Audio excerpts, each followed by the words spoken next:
and this league it might be different to last season. And anything under 90 points, I think it will be very difficult. Well, welcome to a special edition of the Adam Gold Show After Dark. That is Jay Kumar. I am Adam Gold, and oh look, you're in your Arsenal kit. Has that grown on you? It has grown on me a little bit. Yeah. It's not my favorite look, but man, 28 goals in the last 7 matches, you could wear anything. Yeah. You could burlap, and it's going to look great. So, this is like our second. We've had our own international break here. We did. This is the second one, I think, since AFCON and the Asia Cup started. So, all right, let's have some fun here. All right, where do you want to? Do you want to start with? You would know about the history of this better than I. Sure. Well, I cannot imagine that we have ever had a 3-team top of the table race that looks as historically great as this. I just can't even imagine at this point in the year, with 11 matches each remaining, that we are separated 1 from 3 by 2 points. 63 for Liverpool, 62 for City, 61 for Arsenal. I just, for the life of me, I can't even imagine we've had anything close to this. Yeah, I mean, the only thing that comes to mind, obviously, there have been other titles that have been close, within 4 points, as recently as 13-14. But I think the only one that really is as good as this one has been would be 07-08, which is probably before you really started watching. But that was way before. That was, I believe, the whole mix of things was just a ton of fun. You had Chelsea kind of in their pomp, kind of doing their thing. Arsene Wenger's Arsenal, their last kind of stand with the Fabregas team, and then Fergie's United, which still had Ronaldo and Rooney on it. And they all kind of were in there. I think Arsenal led the table for most of the season and then just kind of faded at the end, very similar to last year. But they faded so much that Chelsea jumped them. The league table finished United 87 points, Chelsea 85 points, Arsenal 83 points. But it was right there, and they were 3. Right. I think the thing about that race that's similar to this race is they were 3 teams that were all exceptionally talented. Right. Would you take, if I gave Arsenal right now, if I gave Arsenal 87 points, would you take it? Probably not. No. I don't think that. I don't think we were joking. Are we going to get to 90? Oh yeah. A few months ago, and I don't think there's a way a team wins it that doesn't get to 90. Yep. You could get to 90 and finish third. Yeah. I mean, I think these are 3 really good teams. I think what's going to be interesting is how the water kind of finds its level over the next couple weeks. Liverpool are, I think I shared this with you offline, but Liverpool are so outperforming their expected points. But their threat attacking is amazing. City and Arsenal are a little bit closer. Arsenal underperforming just a smidge, City overperforming just a smidge, but basically neutral. But if you look at that graph, Reds were so far out there. Like, at what point does that catch up to them? They've snuck out a lot of wins. And is that sustainable down the stretch? Who knows? But it's worked so far, so it's hard to bet against it. It's funny. I'm not discounting all of that, but I look at it very similarly to the way I look at the analytics of hockey. And I think that only takes you so far. Yeah. Oh, you can't look at analytics alone. I think the sport is different, and belief matters. And first of all, I will agree that, frankly, I can't believe that they have won as many matches as they have over the last month, running out the lineups that they are running out there. Like, Sure. I don't care how talented some of these academy kids are, but they're winning matches. And granted, I'm not even counting what just happened midweek a week ago against Southampton, because Southampton made 8 changes for their FA Cup 5th round tie. I mean, they didn't try to win it. So it's still incredible that Liverpool's running out Jaden Dans and Louis Kumas and James McConnell and Bobby Clark and these guys. I mean, it's amazing that they've been as good as they have been, and Liverpool won the match because they were better. But in the Premier League, I mean, that just ain't going to fly. So it's not going to sustain. I think you can get it in a short burst. They've had the short burst already. We're beyond the short burst. Not in the league. Yeah, you've played a ton of matches, and so it's warped. The once a week in the league. The league, I think, what he's done, and this is where Klopp deserves a ton of credit. He's a hell of a manager. Is he's heavily rotated midweek, basically anytime it's not a Premier League game. But when you look at your Premier League lineups, yeah, there have been some changes, but they haven't been so drastic that you're like, how is this a Premier League lineup? Whereas you can say that about the team they fielded against Southampton. Hell, even the team they fielded against Chelsea in the League Cup final. Right. There were a lot of those in there, but I don't think but they just beat the same Forest. level. They beat Forest. Bobby Clark made his senior debut, his first start ever as a senior. And I think you're going to see that, where you do have to appreciate that at some point, if these guys are if they're training with the first team, like that's the other thing, is we assume they're just like training with the academy and then coming into the first team. No, they're training with the first team. They're getting all of the preparation. The thing about some of these managers at the top level is that if you have the intellectual ability to understand the game, they're giving you such a structured game plan that it's like, you need to stand here when this happens. You need to move here. And as long as you can execute and then let the top talent go and be, and then when you have Van Dijk, Alisson, and Salah, you've got 3 of arguably the best in each position in their world. Who are they? It gives you a little bit more flexibility to run in those kids and not feel the weight of it as much. Van Dijk, I recognize. I don't know the other 2 guys you're talking about, because here's the reason why they're using Dans and Kumas and McConnell and Clark and Joe Gomez as a 6. It's bananas what they've done. Alisson's out. He'll be out through the international break. Salah may play Sunday against City.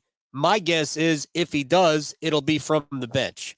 Jota's out until maybe he might not play again this year. Curtis Jones on his way back, probably after the international break. Gravenberch, maybe after the international break. Trent Alexander-Arnold, maybe after the international break. Matip's out for the year. They're healthier, but they're literally playing without 6 to 8, maybe not all starters, but guys who will play. Because Jota, I can't call Jota a starter, but he's going to come in and play. He's a good player.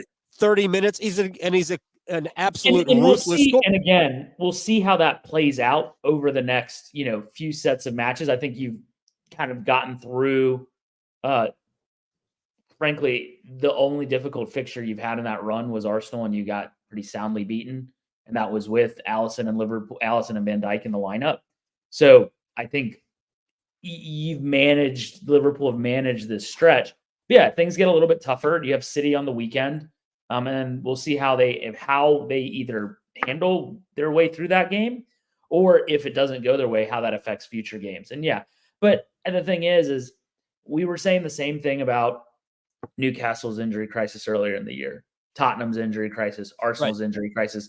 City went through a large chunk of the season without Haaland and De Bruyne. So I think that's part of going after it. And if you can do it with the injuries, great. But I don't think it's something that's like, oh my God, this is something that should be overly celebrated when all 3 of the title challengers have faced significant injuries that have impacted their squad and have had to be without core players that the managers would expect to be starters on a given night.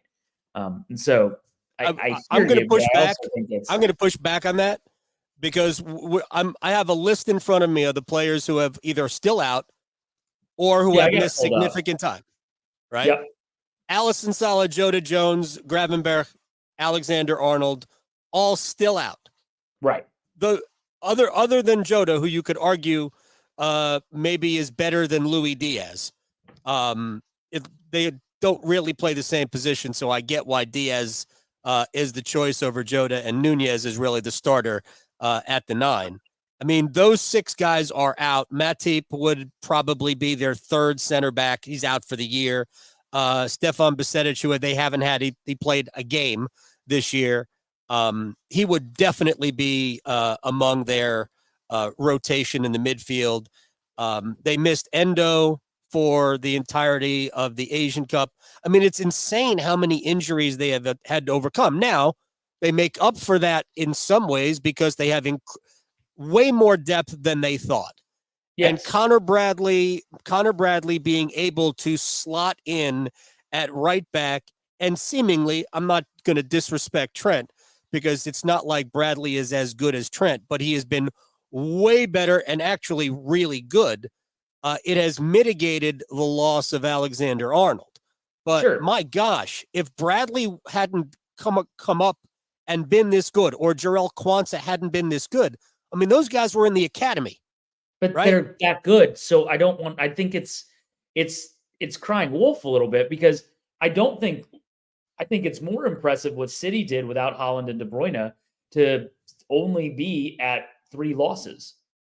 And yeah, they have what we thought was a much deeper squad, but we saw how that happened. I think Liverpool should be praised for it, but I think you're overblowing it a little bit talking about it. I am freaking not overblowing this. I think this is amazing. I mean, if you look at Arsenal, you have Timbers, Zinchenko, Partey, Tomiyasu, Jesus. Those are all core players that would have played significant minutes. Martinelli, I think this is the thing is all 3 of these teams have had to deal with this. And so it sucks that Liverpool are dealing with it now instead of in other parts of the season. But let's see how they come through it. In the busiest time of the year. Well, let's see how they come through it because the other teams have come through it and they managed it. Played 12 matches. 12 matches since Salah departed for AFCON. And they are handling 12 it well. matches. I mean, it's impressive. Right. I'm not denying that it's not impressive, but it's no different than what the other clubs have had to deal with. It's very different, but that's okay. We can have a difference of opinion on that. It's crazy different. That's your red colored glasses on. Because it's amazing. It's amazing that they freaking beat $1 billion worth of Chelsea in the League Cup with academy kids.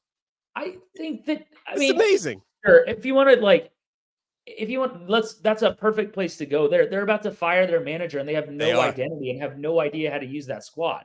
So it's not amazing. What's amazing? It's not when you consider you have arguably the best manager in the league, one of the 2 best, and who has been one of the 3 best an identity. And that's give your guy credit when you have that identity throughout the club. So I think it's impressive, but I think you're trying to puff yourself up, give yourself a pat on the back, or I am not. Make the excuse if you don't get it done. I'm not making any excuses here.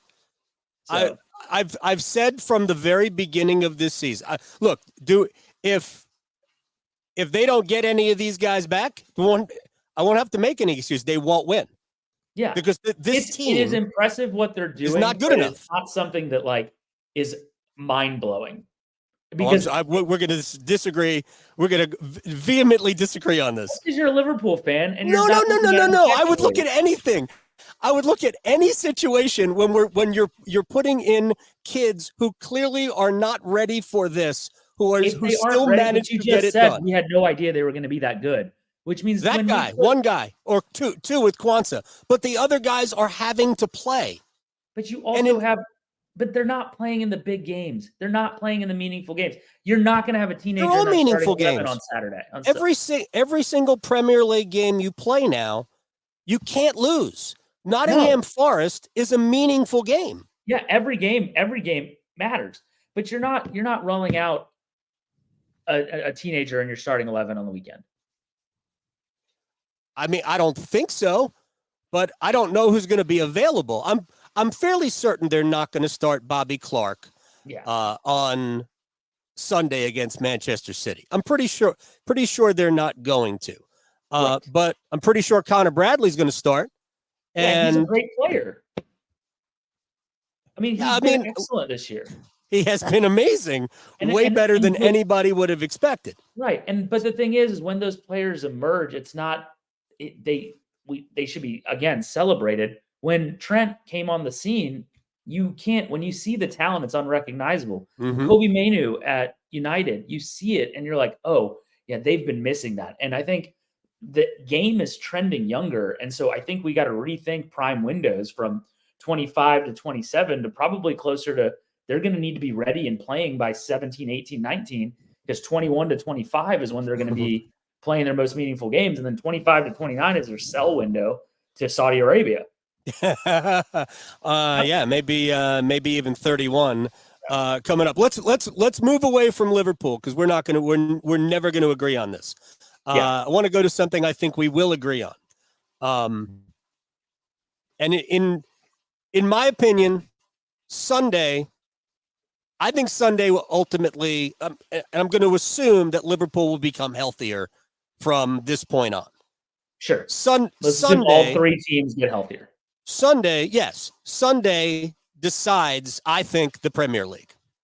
Because I don't think you guys are dropping points to anybody not named City. I don't think City's dropping any points to teams not named Arsenal and Liverpool. And I don't think Liverpool might if they don't get healthier, but I don't think Liverpool is going to drop points to anybody else. And if everybody slips up just a hair, I think they'll all slip up just a hair if there's one for each the rest of the way.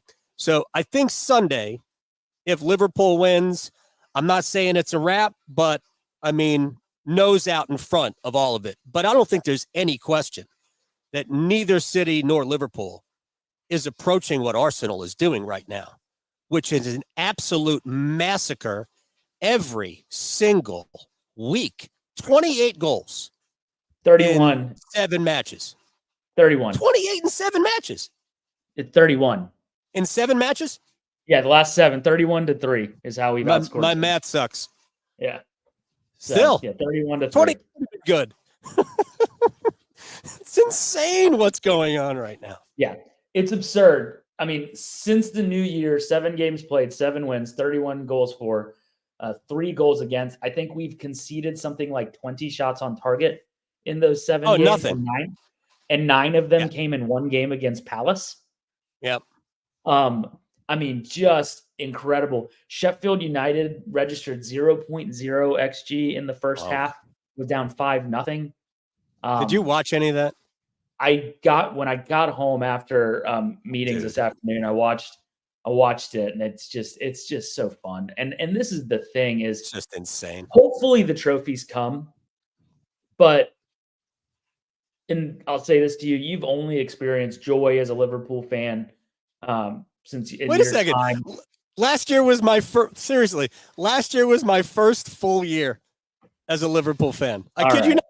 Well, you still have enjoyed a pretty strong period, and if we don't win the title, it's okay.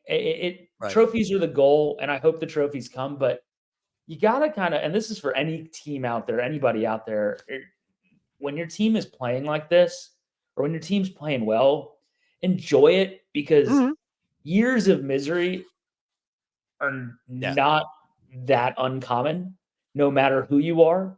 And nobody thought when Sir Alex left United, they would endure 10 years of this fallow period. Figured it was just going to keep going. I mean, for the better part of we'll get to them in a minute. 17 years. We'll get to United and Chelsea and that whole thing in a minute. So, I'm just going to enjoy the ride right now. You don't get many months like the one we had in February. Like, you just don't get a run of games like that. Premier League record right now, first team ever to win 3 away games by 5 goals or more. 3 straight. You've got 2 6-0 wins and 2 5-0 wins in the last 6 matches. Yeah, we have a 3-1 over us, 3-1 and a 2-1. The Forest with our toughest match, a 2-1 away. And then beyond that, Yeah. it's just been bludgeonings. Yeah, I mean, I can't argue with facts. Not to mention, I've seen a lot of them, and it's I like think if it's like they're joy to watch. They're playing almost telepathic football where they're just playing the ball and someone's automatically there. I was watching the Newcastle game at the pub, and in the first half, I turned to one of the regulars there, and I was like, "Are we man up?" Like it just looked like they were just. Yeah. It was 10v11. There was just always a spare man. I think you were two men up it's today. super fun to watch. We'll see how long. Obviously, this level of dominance is not going to sustain for the next 11 games, but I think if they can play with this level of commitment, they're going to come out on top more than not. And I'm adding all sorts of Arsenal players to my fantasy league, my fantasy team for the next two matches: Brentford at home and Chelsea at home. And at the end of the day, you've got Kai Havertz coming good. You guys are better with Havertz, I think, than you are with Jesus in the middle. I think it's a combination of how the team is interplaying. I don't think it's any one position. Rice being able to play as the 8 and just completely free roam and act as a complete, just all action midfielder. Jorginho being able to set the tempo and play that through ball that Partey is really good at playing, but we have lacked. And then Havertz being able to play as a false 9 and then dropping in and rotating and creating these channels.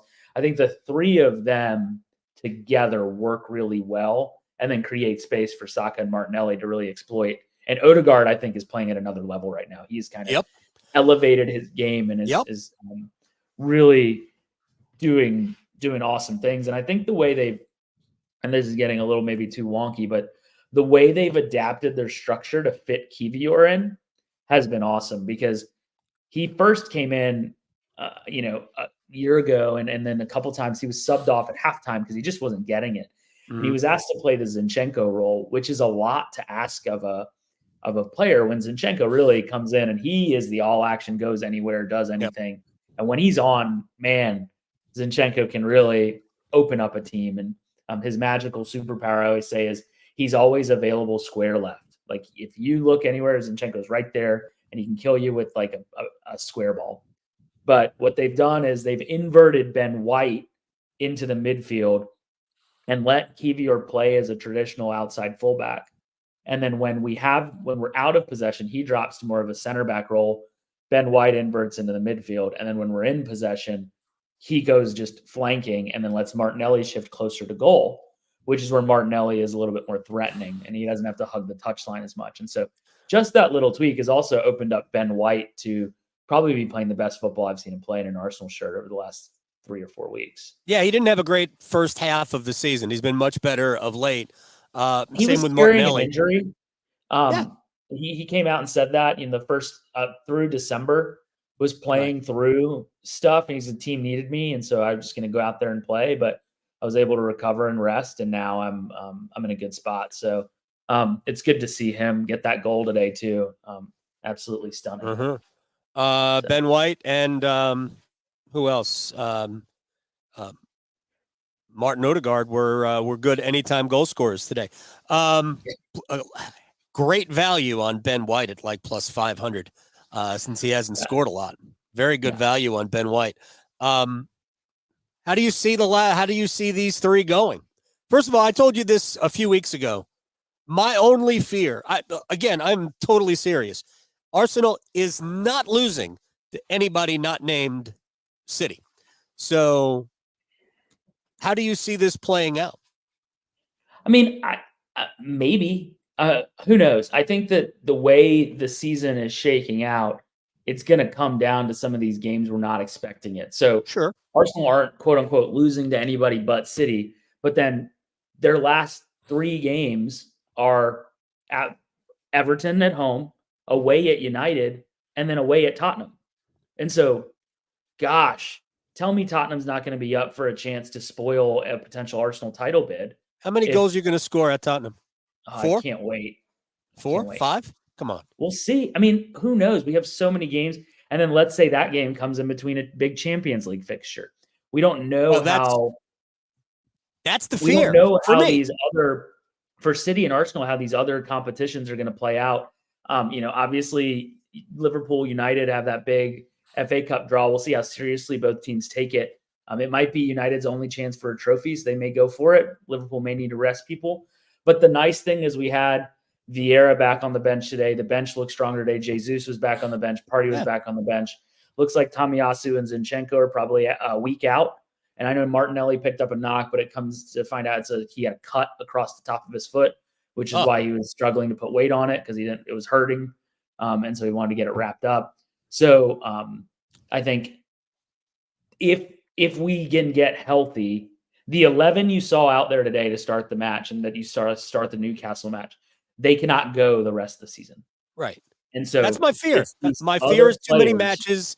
And while you're getting healthy, it's still not honestly, Liverpool has been lucky that the young guys have been able to supplement. Otherwise, they would have been completely toast. And they're going to get some guys back. They're not going to get all of them back, but they're going to get some guys back. So they'll be fun in terms of numbers. Probably won't be after the international break, but still. You also have the guy. I know he was not great in the Arsenal match, but Van Dijk has remained fit. Oh, it's tremendous. And that it's Konate, effect, right? It just creates such a stability that he's gonna cover up flaws that Bradley has, or somebody in the midfield lets a ball or a free man through. Right. He's gonna sweep that up. So it lets your attacking players, any young attacker come on, focus on being an attacker. Any young midfielder that comes on, comfortable that if I make a mistake, I got Van Dijk behind me. Yep. And then any fullback feel comfortable that if they get by me, they got to go through Van Dijk. So having that type of player in your side really allows the integration of these young players. And so I think it'll be interesting. I see it. I think I see it playing out the way you described it. This weekend is going to be huge. I think, we'll know at the end of this month where things stand. Arsenal play City the last day of March. First match after the international break. It's at the Etihad. Yep. And so I think it'll be a cracker, and I think it'll come down to those three matches. Those two matches. Liverpool City and City Arsenal.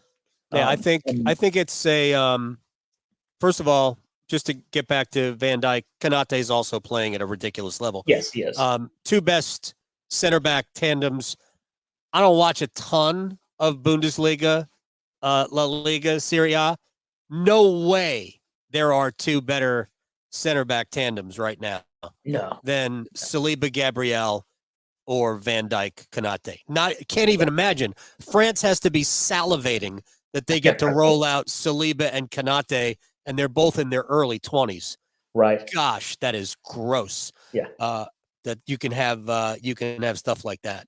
I think Arsenal's playing the best football of all of them. Liverpool's playing with an inspiration that I can't even imagine. I don't think you can quantify. And City is just a machine. Yeah. So it's going to be super interesting. And it's so each of them have something, right? So can Arsenal get over the hump? Can this young group finally win a major trophy? Are City inevitable? And can Liverpool send Klopp out on top?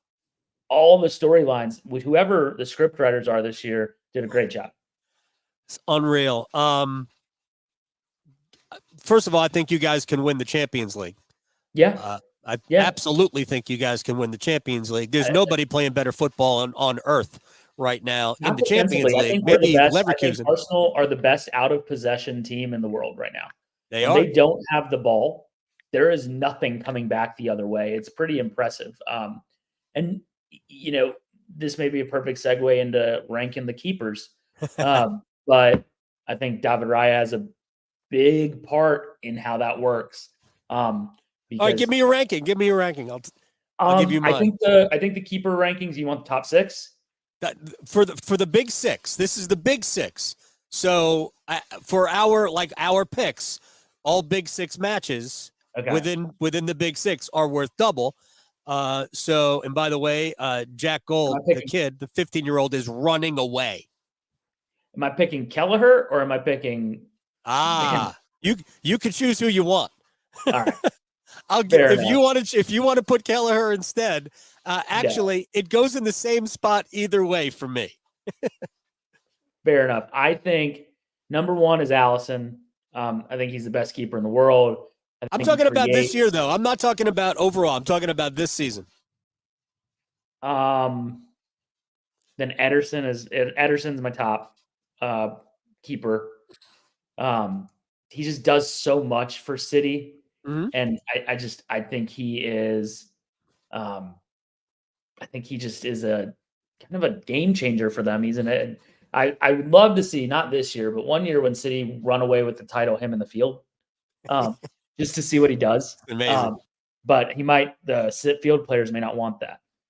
But he's incredible. But Ederson, number one.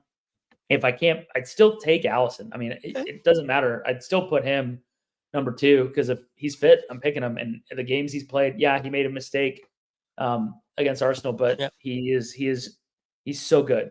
Yep. I'm putting Raya 3, Vicario 4, Onana 5, and Petrovic 6. All right. I'm going 6-1. And remember, I'm thinking about this just in terms of this particular season. Yeah. Petrovic is 6th. I mean, sorry, that was an easy one. Yeah. I've got Ederson 5. Okay. I have Raya 4. I have Allison or Kelleher 3. Onana's had an amazing year in Premier League.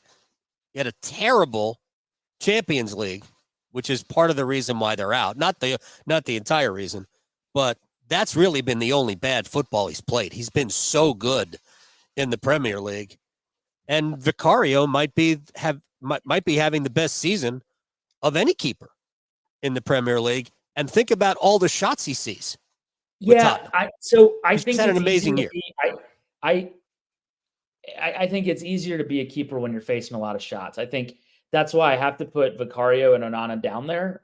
Their defenses have been awful. And so they are. And they both have allowed 39 goals.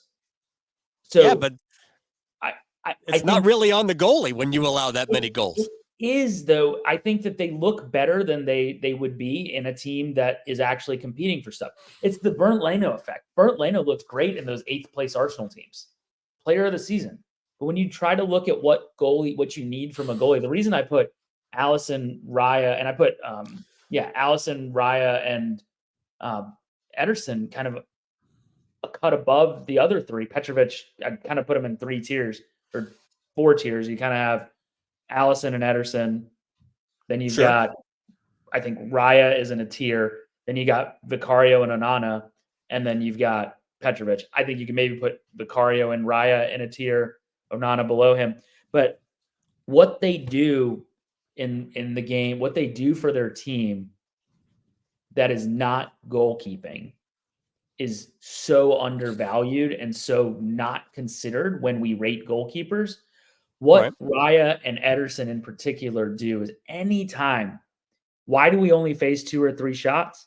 Well, anytime a defender's pressed, they just drop it back to him. And he can then reset, and his distribution is so good, he finds the open man. And if he's pressed, we're comfortable enough on the ball that it may feel scary to us as fans when Ederson is pressed and he does a move and he gets around and passes it, or Raya today in the corner on the second goal, on the first goal, it's 29 pass move, but it started with Raya outside of the box beating a defender after a pass back and then laying it off to Saliba. They do so much to keep the style and integrity of the team in place that, are they shot stopping and doing that stuff as well as Vicario or Onana? No, but distribution, Raya is the best at crosses in Europe right now. He claims 15% more crosses than any other keeper. Pretty remarkable how he can just shut down by just being able to go up. They say it's because his hands are so big that he can just grab it and he can make him bigger than his height. That's bragging. Yeah, right. It's bragging. But I think for those two in particular, that doesn't get accounted for when we're evaluating goalkeeping. And then for Allison, he's a force, and he just creates such a mental war on the attacker that I have no idea how I'm going to beat this guy. That it's almost a cheat code. That's about trust. Yeah. I will say that the last 5 or 6 matches, the way Kelleher has played, I think he has played better than Allison has this year. Just in the last, because I thought Kelleher struggled a lot in his first, I don't know how many matches he's played now for the season. Well, goalkeeping is a confidence thing, right? Like yeah. when you know it's your shirt. Yep. He's been great. You know, it's a lot easier to kind of think through. Yep. You know, they don't win the League Cup. They don't beat Chelsea. Yeah. They got no chance to beat Chelsea in that game. He was excellent in that game. All right, real quick. Let's just spend a few minutes making fun of Manchester United and Chelsea. Who fires their manager first?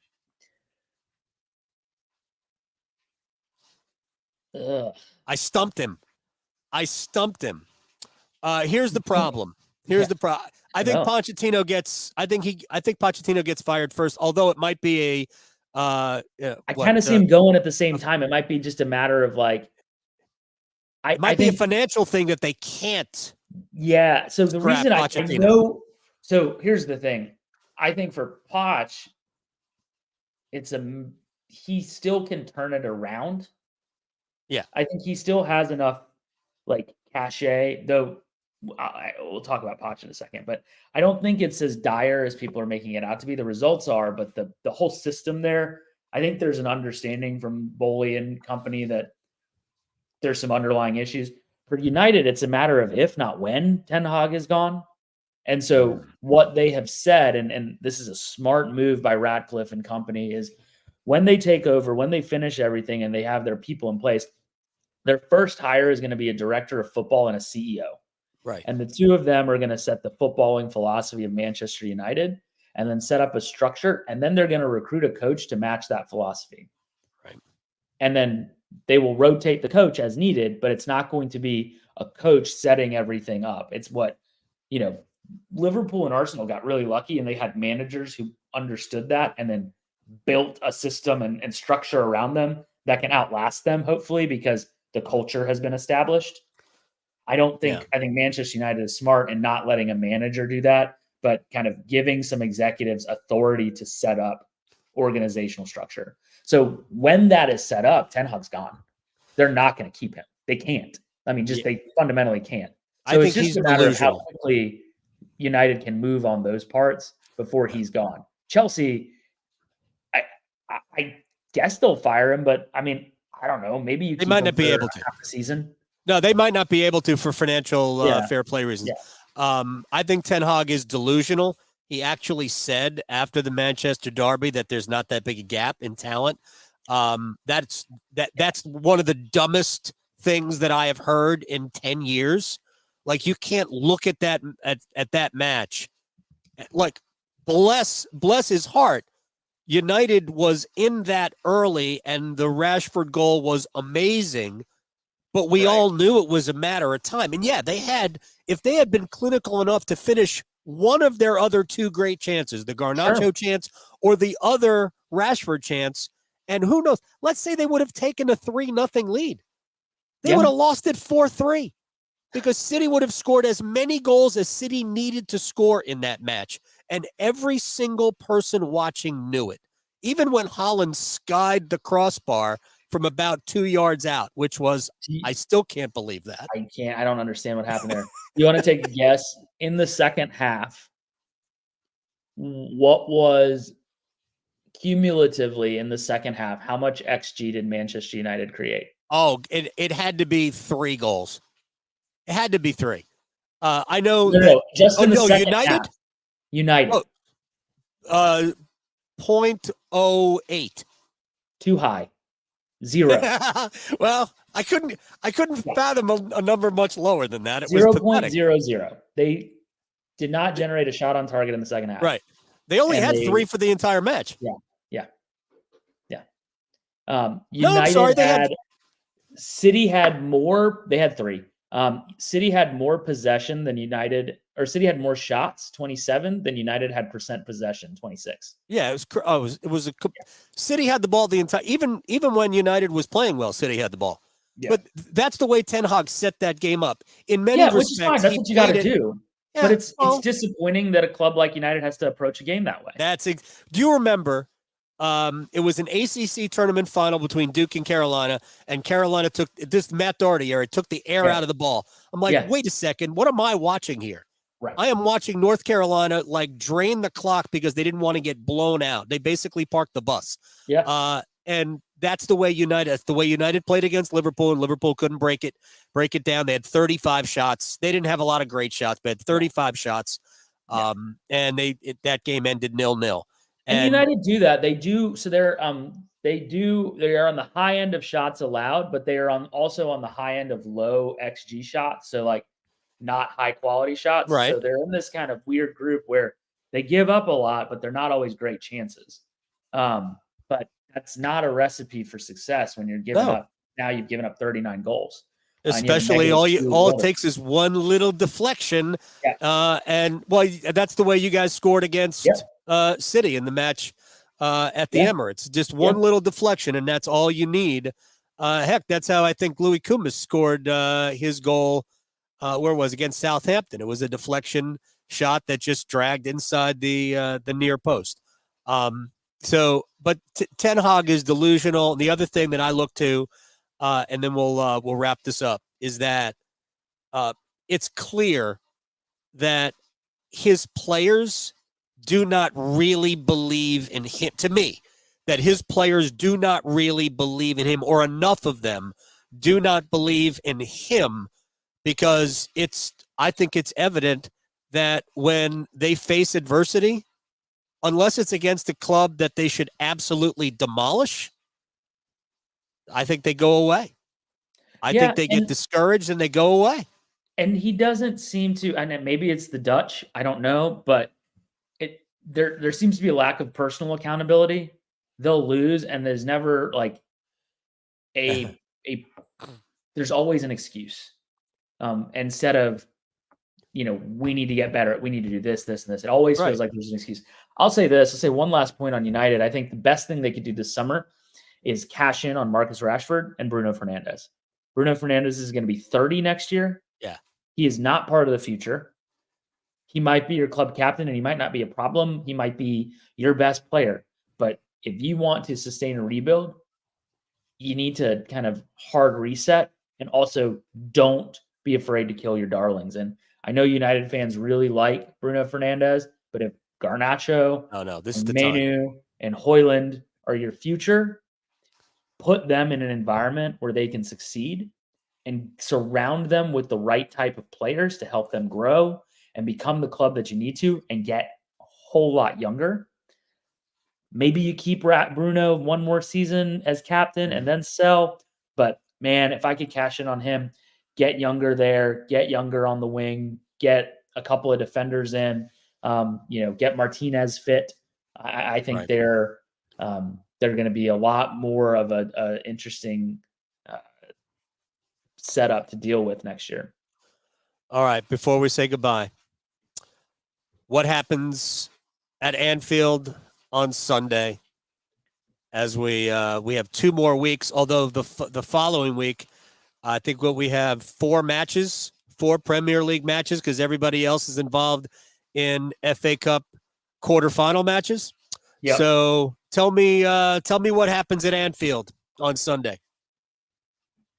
So I think the emotion of the match is going to be, it's going to be an amazing atmosphere. I think one of the best nights in Anfield in a long time. I think it's going to be awesome. But I think at the end of the day, you noted it, Liverpool are a good side, but they're going to, if City looked a great side, against United. And I know part of that was United, but part of that was just even before, even though, like you said, even though United scored, City still looked in control of that. And United, say what you want, it's still Manchester United, it's still Manchester Derby, it's still a pressure-packed environment. And They're I no think good, Jay. really good. They're no good. But they're not better than anybody else in the top. No, 10. of course not. I'm not saying they're like no good world beaters by any stretch, but both Liverpool and City have looked vulnerable over the last few weeks. I think City are starting to get healthy and fit at the right time. De Bruyne and Stones. Holland and Foden are playing really well. Stones is the key. Whereas I think Liverpool are still a little bit shaky. So I think I'm going to predict probably a 2-1 United City win. But I wouldn't be surprised if it's a draw, a 1-1 draw. Nunez late on 2-1 Liverpool. He has scored the most late winners of anyone in the Premier League. Yep. He is he's this close to being an absolute terror every single time. He's actually second in the Premier League in expected goals, non-penalty expected goals and assists. Yeah, no, he's a great player. Behind Holland, he's an amazing player. Yeah. He really is. I love every single thing about Darwin Nunez. I will put up with the "how did you not score there?" I will put up with that because of everything else. If you're a striker, it's the same thing with Gabriel Jesus, right? Everyone wants to complain about Gabriel Jesus' finishing, all of this. I'd rather you get the chance and be in the right spot because 100%. more often than not, you're going to score it than not be there at all and wonder, where's my striker? Keep doing it. Just keep putting yourself in the position. Yeah. Tell one of the kids on Jack's team, like he's in position. He's in the right spot. I keep saying, dude, just show up right there. You'll get it. Yeah. We'll keep creating chances. You'll score. And that's basically Darwin Nunez, man. I love every single thing about him. I think he's fit, and I think he's gonna look. I don't know how they're gonna do it, but I don't think the charmed life is necessarily over yet. So yeah, we shall see. I mean, Anfield is a little bit magical. Things can happen there that we don't always anticipate. So crazy. All right, and then we'll try to do this next week too, huh? Yep, let's try it. Well, no, actually, we will not do this next week. I'm gonna be in Europe, so. Well, forget it then. I'll hit you during the international break. Yeah. Speaking of your international break, we'll do a recap of. I'm gonna hit up some La Liga, and check that out. Maybe try to get to. Go to Getafe and watch Mason Greenwood. No, go cheer on Mason Greenwood. Actually, the complete opposite character. I'm going to go watch Hector Bellerin at Real Betis. Right, no, seriously, I'm going to Betis Villarreal. Oh, cool. Very nice. Yeah. Very nice. All right. Send me pictures. All right. I will. All right, man. Talk to you. Have a good one. You too.